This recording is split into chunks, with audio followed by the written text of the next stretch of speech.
Hello दोस्तों, welcome to the one liner. दोस्तों, आज की इस वीडियो में हम एनएमडीसी की सिलेक्शन प्रोसेस के बारे में जानेंगे।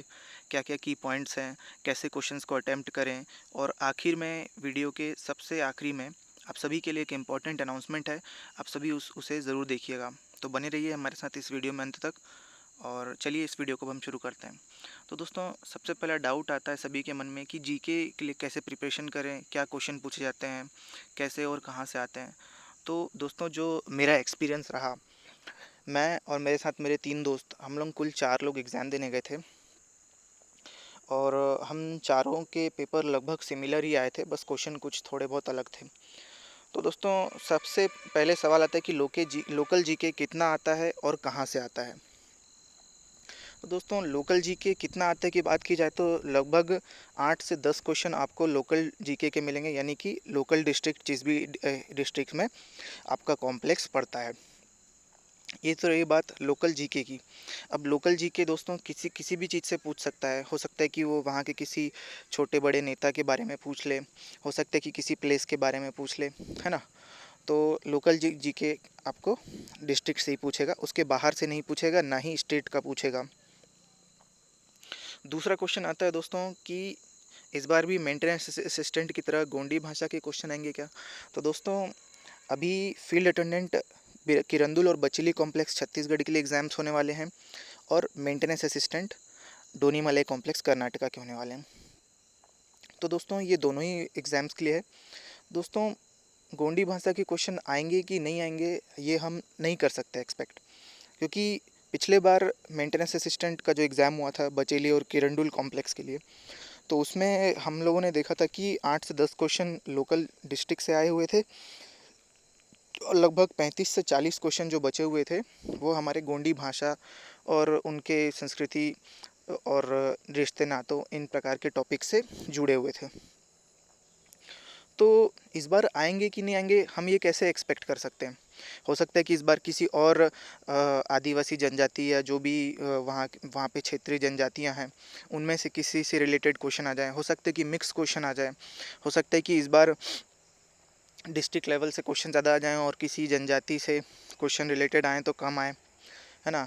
और जैसे कि बेल्लारी डिस्ट्रिक्ट है, तो हो सकता है वहाँ पे टूरिस्ट प्लेसेस ज़्यादा हैं तो उससे रिलेटेड क्वेश्चन ज़्यादा आ जाएँ, और किसी जनजाति वहाँ की जो काफ़ी कम संख्या में पाई जाती हो उनसे रिलेटेड कुछ क्वेश्चंस आ जाएँ।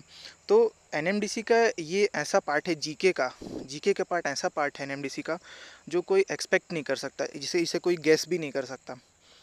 तो मैं आपको डिमोटिवेट नहीं कर रहा हूँ या मिसगाइड नहीं करना चाह रहा हूँ, बस मैं आपको सावधान करना चाह रहा हूँ कि आप ये मत सोच के चलिए कि गोंडी जी के ही आएगा। आप लोग तैयारी करते रहिए। ये हिस्सा तो ऐसा है कि कोई भी इसको एक्सपेक्ट नहीं कर सकता, इसलिए आप अपना जो बाकी का 50 नंबर का जो सेक्शन है, जिसमें 30 नंबर का ट्रेड से रिलेटेड क्वेश्चन आएंगे और 10 नंबर का मैथ्स और 10 नंबर का रीजनिंग आएगा, तो इसकी तैयारी कैसी करनी है मैंने अपनी पिछली वीडियो में बता दिया है। तो उनके लेवल भी कुछ खास नहीं रहते हैं।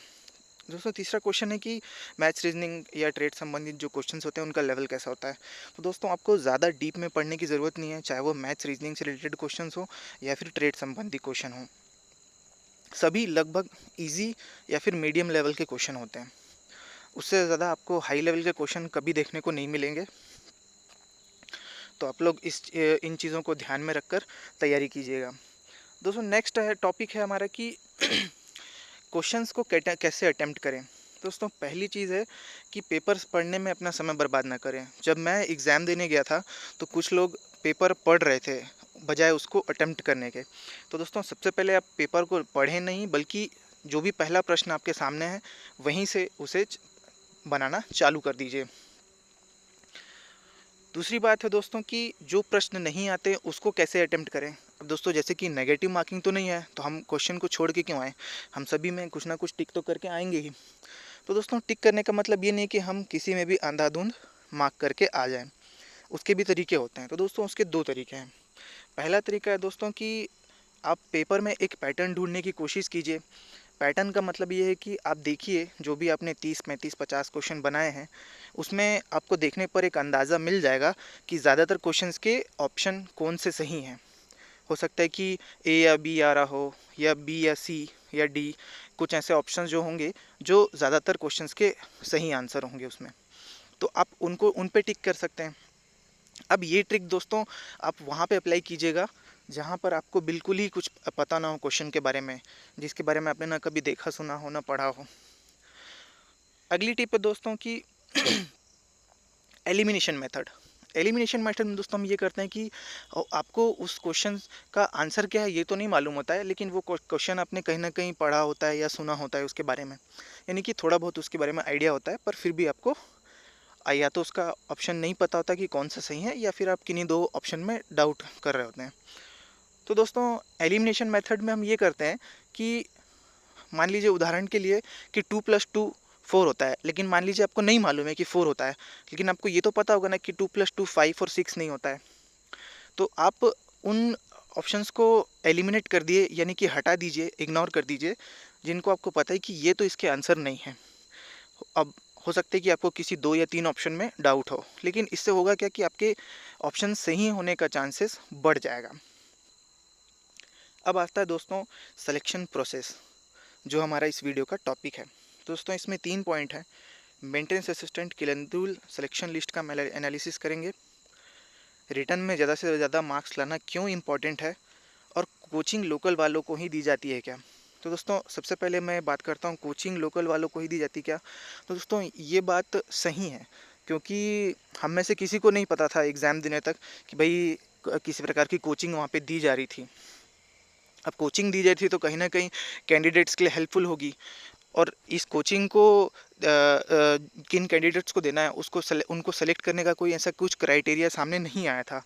तो ये एक प्रकार से एनएमडीसी भेदभाव करती है कि बच्चों की एक तरफ कोचिंग दी जा रही हैं, और कुछ बच्चे जो बाहर से हैं वो बस सीधे अपनी प्रिपरेशन करके एग्ज़ाम देने आ रहे हैं। तो ये तो रही बात दोस्तों कोचिंग की। दोस्तों नेक्स्ट है कि मेंटेनेंस असिस्टेंट किरंदुल की सिलेक्शन लिस्ट का एनालिसिस और रिटर्न में ज़्यादा मार्क लेना क्यों इंपॉर्टेंट है। तो इसके लिए दोस्तों हम लोग सबसे पहले देखते हैं सिलेक्शन लिस्ट। अब दोस्तों सिलेक्शन लिस्ट में आप लोग ध्यान देने वाली बात यह है कि कैटेगरी अप्लाइड किस में है कैंडिडेट का, और सेलेक्टेड एज यानी कि वो किस कैटेगरी में सेलेक्ट हुआ है। दोस्तों जैसा कि आप देख सकते हैं पहले कैंडिडेट को जो सीरियल नंबर 2 में है, उसने एसटी कैसी कैटेगरी से अप्लाई किया था, मार्क्स इनके बहुत अच्छे हैं, 90 नंबर आए हैं, लेकिन देखिए उसके बाद भी इनका अपने कैटेगरी में सिलेक्शन नहीं हुआ है। क्यों? क्योंकि हो सकता है कि ये वहाँ के लोकल स्टूडेंट हों।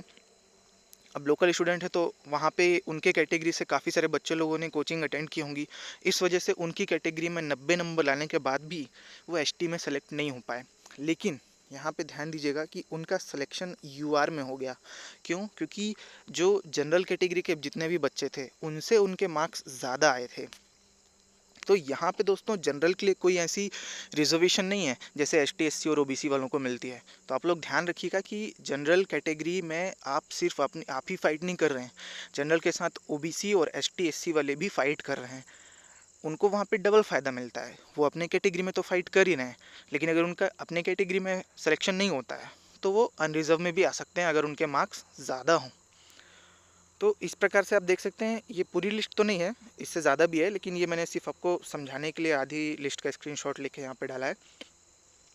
अब दोस्तों बारी आती है, देखिए मैंने कहा था कि रिटर्न में ज़्यादा से ज़्यादा मार्क्स क्यों लाएं। आप यहाँ देख सकते हैं कि 77 छात्रों का चयन सिर्फ एक आईटीआई से हुआ है, भांसी आईटीआई से। दोस्तों ये जो आंकड़े हैं सिर्फ एक आईटीआई के हैं। किरंदुल और बचेली कॉम्प्लेक्स में जो पोस्ट आई थी वो 239 पोस्ट थी टोटल, फिटर इलेक्ट्रिकल और मैकेनिकल वालों के लिए, जिसमें से 77 छात्र तो सिर्फ एक आईटीआई भांसी आईटीआई से ही सेलेक्ट हो गए। अब इससे ज़्यादा आंकड़े भी हो सकते हैं दोस्तों, क्योंकि कुछ स्टूडेंट्स जो होंगे वो किसी और आईटीआई में पढ़ने चले गए होंगे, हो सकता है उनका पास नज़दीक की आईटीआई में एडमिशन ना हुआ हो। आप देख सकते हैं ये न्यूज़पेपर के आर्टिकल्स मैंने यहाँ पे लगाए हुए हैं, और ज़्यादा से ज़्यादा मार्क्स लाने का उद्देश्य ये है कि आप यहाँ पर देख पा रहे हैं कि 90 मार्क्स लाने के बावजूद लोगों के सिलेक्शन उनके कैटेगरी में नहीं हो पा रहे हैं। तो रिटर्न की अहमियत क्या है आप इससे अंदाज़ा लगा सकते हैं। आप सभी को मेरी एडवाइस यही है कि आप सभी रिटर्न में ज़्यादा से ज़्यादा मार्क्स लाने में फ़ोकस कीजिए। ट्रेड टेस्ट में क्या आएगा कैसे होगा उसके बारे में बिल्कुल ध्यान मत दीजिए, है ना। और आखिरी जो दोस्तों मैं कहना चाह रहा था कि इम्पोर्टेंट इन्फॉर्मेशन जो आपके साथ शेयर करी थी, वो हमारे एक सब्सक्राइबर हैं विजय प्रताप सिंह करके। इन्होंने 2 दिन पहले एक कमेंट किया था मुझे, जिसमें उन्होंने मुझसे रिक्वेस्ट की थी कि उन्होंने किसी चैनल से, यूट्यूब चैनल से प्रिपरेशन कर रहे थे और उन्होंने अपना कोर्स बेचा, तो उन्होंने वहाँ पे पीडीएफ बाय कर लिया उस कोर्स का। अब पीडीएफ बाय किया तो उसमें उन्होंने कहा था कि हम नए क्वेश्चंस ऐड करके देंगे उसमें, लेकिन जब पीडीएफ उन्होंने बाय कर लिया और पीडीएफ उन्होंने डाउनलोड करके देखा, तो सारे क्वेश्चन वही थे, पुराने क्वेश्चन उन्होंने दिए हुए थे। और जब इसकी उन्होंने कंप्लेंट की उनसे, जिन्होंने उन्हें कोर्स दिया, जिस यूट्यूब चैनल वाले ने, तो उन्होंने कहा कि नहीं, पैसे वापस नहीं हो सकते, ऐसा नहीं होता है। तो इन्होंने बहुत ही अच्छी इन्फॉर्मेशन शेयर की है, और इस चैनल के माध्यम से मैं सभी कैंडिडेट्स को ये कहना चाहूँगा कि आप अपनी प्रिपरेशन यूट्यूब से, वेबसाइट के माध्यम से, बुक के माध्यम से कीजिए। आप ऐसे किसी चैनल के झांसे में ना आए जो आपको प्रीवियस ईयर क्वेश्चन या फिर तरह तरह के बहाने बताकर कोर्स बेचने की कोशिश करे। और आप इस कमेंट को जाकर पढ़ सकते हैं। मैंने एनएमडीसी का जो फील्ड अटेंडेंट एग्ज़ाम का पोस्टपोन हुआ है एग्ज़ाम का डेट, उसमें ये कमेंट दी हुई है। आप इनका नाम पढ़ सकते हैं, विजय प्रताप सिंह। और आपको उस कमेंट में इस चैनल का नाम पता चल जाएगा कि किसने इनके साथ ऐसा धोखाधड़ी किया है इस प्रकार से। बस दोस्तों, इस वीडियो में इतना ही था, और वीडियो अगर पसंद आई तो दोस्तों इसे लाइक कीजिए और ज़्यादा से ज़्यादा शेयर